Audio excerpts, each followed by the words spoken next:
Pursuit.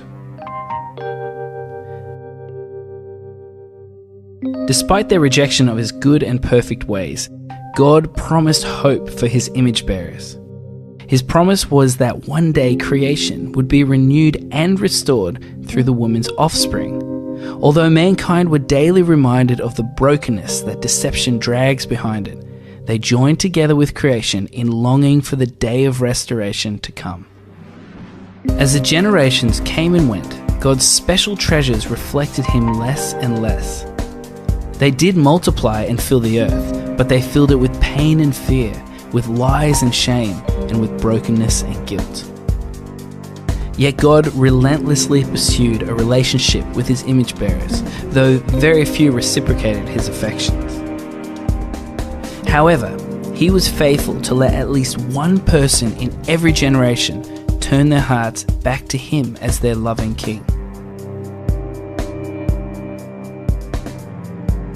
Because of God's unfailing love, he was committed to see mankind live as he originally designed them.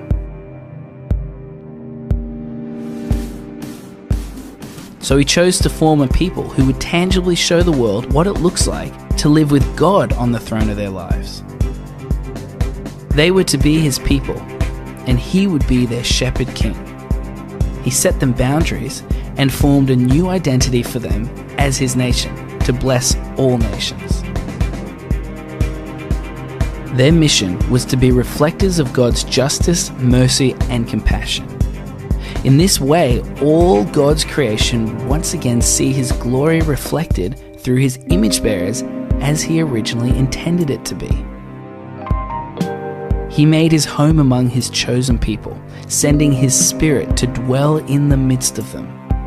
And it was through this nation that God's promise to the first humans would one day be fulfilled. But despite his presence, his blessings, and his promises, the generations would take turns ignoring their Creator. Yet once again, God did not give up his pursuit. He sent leaders, messengers, and spokesmen on his behalf to prepare his people for his purposes. But his treasured possession, his adopted people, continued in their rebellion against his ways and rarely listened.